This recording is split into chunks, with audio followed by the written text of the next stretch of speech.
Breathe, come on. You got this.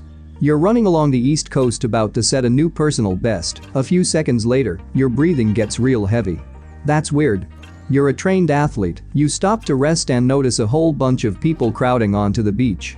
As you get closer, you start wondering if you're dreaming. Thousands of sea creatures are swimming ashore, dolphins, sharks, whales, fish, you've never seen them so up close before. In the water, it's perfectly clear, completely transparent.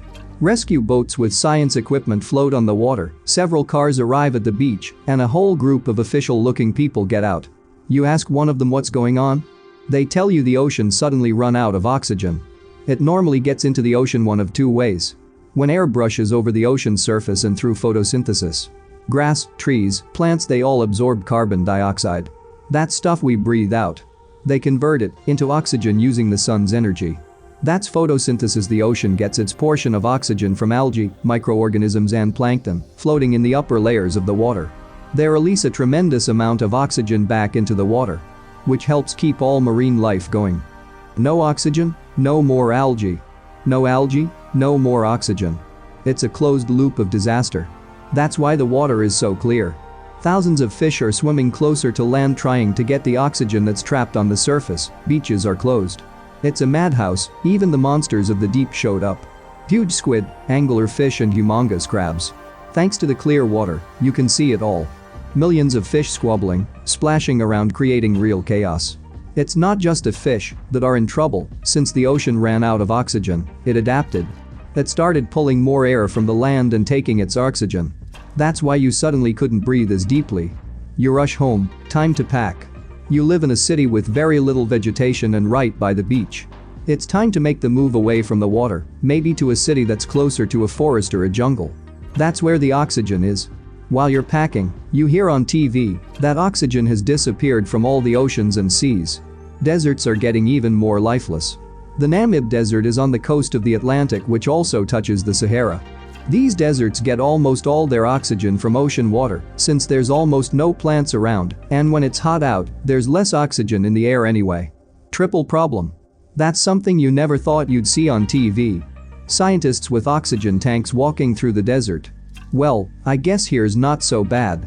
As you head out for a short walk, you don't feel the lack of oxygen yet. But something's happening all over town. People are stressed out. A lot of people were packing up their cars and leaving. There's a huge traffic jam on the highway. You're not going to be able to leave the city anytime soon anyway.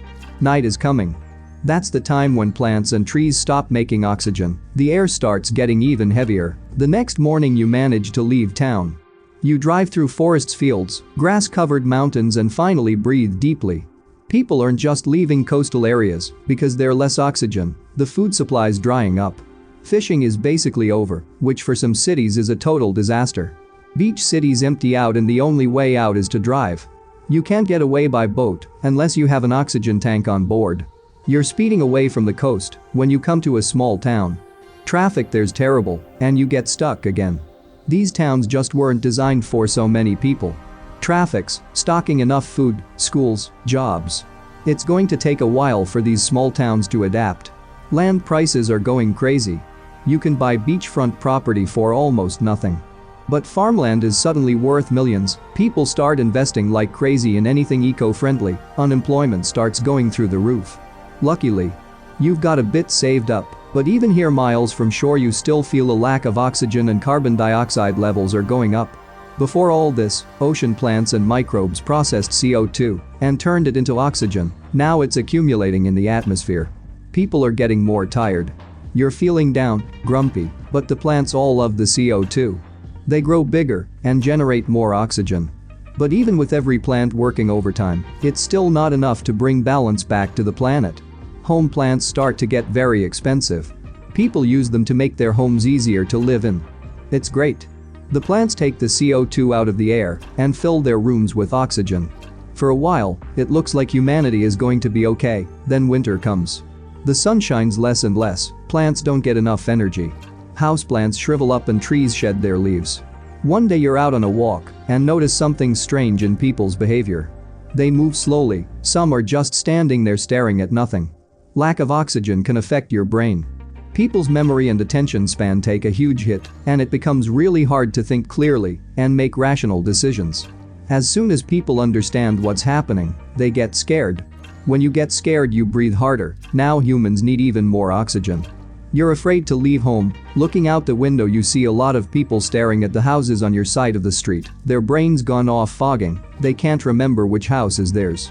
The next few weeks are rough, but then a solution appears. To learn how to control their breathing, use less oxygen, and overcome anxiety and stress, people start to get serious about breathing techniques and meditation. Now every day you meditate for 2 hours, track your breathing, and become more aware of the present moment. Over time it becomes a habit. Anxiety from lack of oxygen is gone. Now, you're just grateful for whatever oxygen is still here and that you're still breathing at all. Once enough people have adapted to this new reality, they start to ask themselves, why do we run away from our problems instead of solving them? And just like that, it begins. People return to the big empty cities. They break up paved roads and plant trees and bushes there instead. Everything becomes a garden. Everything gets a green makeover. Regular cars get switched out for electric ones, most polluting factories get shut down. Carbon dioxide levels drop way down, but it's still not enough. Scientists even tried pumping liquid oxygen into the ocean, then they really hit the jackpot. They design and grow new types of phytoplankton and seaweed that can pump nutrients back into the ocean and kickstart the photosynthesis cycle again. Fish get put into special artificial ponds to help them get used to having less oxygen around. Once they've adapted, they are put back into the ocean. People are rebuilding roads, but greener. Every city street has trees, patches of grass, hanging gardens and plenty of shade. Plants are still growing fast, since there's still so much CO2, but people don't try to control the growth of their plants so much anymore.